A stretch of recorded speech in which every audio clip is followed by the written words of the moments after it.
여러분 평안하십니까? 오늘도 말씀과 함께 주님의 은혜 가운데 거하시기 바랍니다. 오늘 말씀은 마태복음 17장 1절부터 8절입니다. 예수님께서 베드로와 야고보와 요한을 데리고 어느 높은 산에 올라가셔서 기도하시는데 예수님의 모습이 달라졌습니다. 그들 앞에서 변형되사 그 얼굴이 해같이 빛나며 옷이 빛과 같이 희어졌더라. 예수님의 얼굴과 옷에서 강한 빛이 났습니다. 오늘 이 말씀을 통해서 우리가 세 가지 내용을 살펴보려고 하는데요. 먼저 예수님의 변화가 의미하는 것이 무엇일까 하는 것입니다. 예수님께서 하나님의 아들이라는 것을 보여주신 것이죠. 예수님이 인류 구원을 위해 이 세상에 오신 메시아라는 것을 보여주는 사건이었습니다. 그것을 알 수 있는 몇 가지 내용이 있는데요. 첫째는 예수님에게서 사람에게서 날 수 없는 빛이 났다는 것입니다. 그 얼굴이 해같이 빛났다라고 말씀합니다. 이 표현은 유대 문학에서 자주 등장하는 표현인데요. 신적인 존재를 표현할 때 사용하는 표현이었습니다. 얼굴이 해같이 빛난다. 그리고 예수님의 옷이 빛과 같이 희어졌다. 같은 내용이 나오는 마가복음 9장을 보면 빨래하는 자가 그렇게 희게 할 수 없을 만큼 희어졌다라고 말씀합니다. 그러니까 사람의 힘으로는 할 수 없는 일이었다는 것이죠.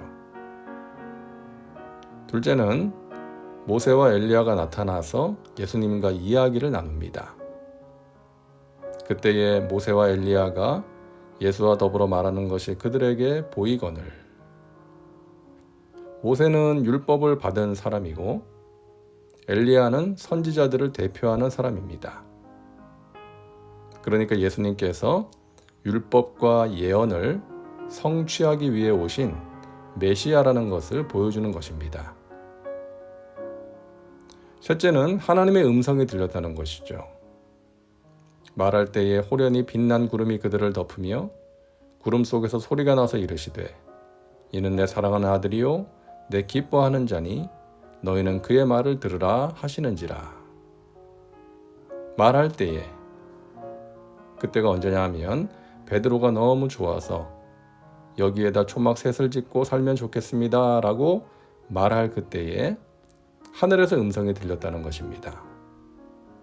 이는 내 사랑하는 아들이요 내 기뻐하는 자다. 너희는 그의 말을 들으라. 이처럼 변화산 사건은 예수님께서 이 세상을 구원하기 위해 오신 하나님의 아들이라는 것을 증거하는 사건이었습니다. 자, 둘째로 우리가 생각해 볼 것은 예수님께서 산에 가시는데 12명의 제자 전부가 아닌 특별히 베드로와 야고보와 요한을 데리고 가셨다는 것입니다. 이때만 그러신 것이 아니라 평소에도 자주 그러셨죠. 이 세 사람이 다른 제자들보다 더 열심히 있고 충성스러운 제자들이었기 때문입니다.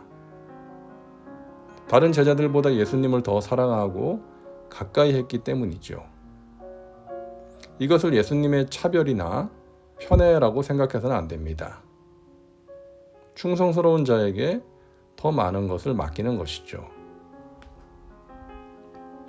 사도행전 12장을 보면 헤롯 왕이 교회가 부흥하는 것을 보고 교회를 핍박하는데 어떻게 하는가 하면 교회의 지도자, 핵심 인물 몇 사람만 죽이면 된다고 생각을 합니다. 나쁜 사람이지만 머리가 좋은 사람이에요. 그래서 순교당한 사람이 야고보였죠. 그리고 이어서 베드로도 죽이려고 잡아서 옥에 가둡니다. 헤롯이 교회를 무너지게 하기 위해서 선택한 두 사람이 베드로와 야고보였던 것이죠. 그리고 또 한 사람인 요한은 예수님의 어머니를 모시고 평생 사랑의 사도로서 초대교회에 큰 공헌을 했습니다. 물론 다른 제자들도 주님을 따르고 힘든 길을 갔지만 그 중에서도 특별히 베드로와 야고보와 요한이 더욱 충성스러운 주님의 제자였다는 것입니다. 다른 사람들보다 더 주님을 사랑하고 가까이 하는 사람이 있습니다. 더 열심을 품고 주님을 섬기는 사람이 있습니다. 그런 사람에게 더 많은 것을 맡기고 더 귀한 은혜를 주시는 것이죠. 열심히 기도하는 사람과 그렇지 않은 사람, 성실하게 예배하는 사람과 그렇지 않은 사람, 열심을 품고 봉사하는 사람과 그렇지 않은 사람이 똑같은 은혜와 복을 받을 수는 없는 것입니다. 그래서 거룩한 욕심을 가져야 하는 것이죠.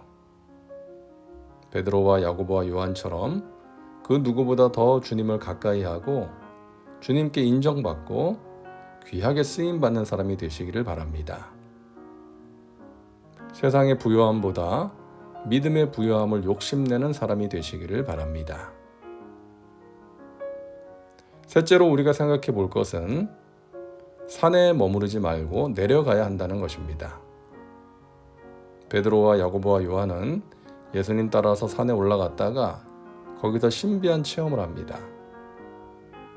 너무 좋아서 내려가고 싶지 않았어요.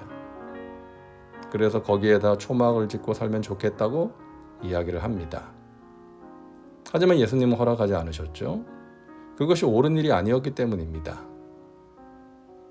산에서의 영적인 체험이 필요합니다. 하지만 그것이 좋다고 해서 산에 머무는 것은 주님의 뜻이 아닌 것입니다. 다시금 내려가서 사명을 감당해야 하는 것이죠. 교회에 와서 말씀 듣고 기도해야 합니다. 영적인 재충만을 받아야 합니다. 하지만 그것이 좋다고 해서 교회에만 있어서는 안 되는 것이죠. 세상으로 돌아가서 빛과 소금의 사명을 감당해야 하는 것입니다. 우리 교회는 그렇지 않지만 교회가 너무 많은 프로그램으로 성도들을 교회에 머물게 하는 것은 옳은 일이 아니라고 저는 생각합니다. 교회에서 하는 프로그램의 목적은 세상에서 믿는 자답게 살 수 있도록 도와주는 것이 되어야 하는 것이죠. 기도원에 자주 올라가는 사람을 본 적이 있습니다. 물론 기도원에 올라가서 기도하는 것 필요하지요. 그런데 여기가 좋사오니 하면서 가족들 돌보지 않고 일할 생각도 하지 않고 기도원에 머물러 있는 것은 옳은 일이 아니라는 것입니다. 기도원에 올라가서 기도하고 성령 충만 받고 또 내려가서 교회를 충성스럽게 섬기고 자신의 삶의 자리에서 최선을 다해야 하는 것이죠. 그런가 하면 주의 일을 열심히 하다가 쉬는 분들이 있습니다. 물론 쉬는 시간이 필요합니다. 하지만 쉬는 게 좋다고 해서 계속 쉬면 안 됩니다. 그 쉼은 회복을 위한 쉼이고 다시금 달려가기 위한 쉼이 되어야죠. 마냥 쉬면 영적으로 느슨해지는 것입니다. 여러분에게 변화산의 체험이 있기를 바랍니다. 영적인 체험이 소중합니다. 그 체험이 우리에게 확신을 줍니다. 능력 있게 합니다. 성령으로 충만함을 받는 체험. 그래서 식어진 열정이 회복되고 권능 있는 주의 증인이 된 그런 체험이 있기를 바랍니다. 그리고 그 체험을 가지고 여러분의 가정에서 여러분의 남편과 자녀들에게, 우리 가족들에게, 또 직장 동료들에게, 이웃 사람들에게 선한 영향을 끼치며 살아가시기를 바랍니다. 그것이 주님께서 기뻐하시는 열매인 것입니다. 기도합니다.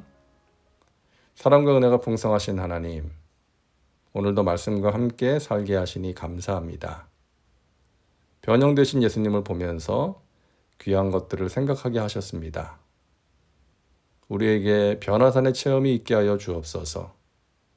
신비한 영적 체험, 성령 충만의 체험이 있게 하시고 그 체험으로 얻은 은혜와 능력으로 주님께서 맡기신 일들을 충성되이 감당하는 주의 백성, 주의 제자, 되게 하옵소서. 예수님의 이름으로 기도하옵나이다. 아멘. 오늘도 말씀과 함께 은혜 가운데 거하시기 바랍니다. 여러분 사랑하고 축복합니다.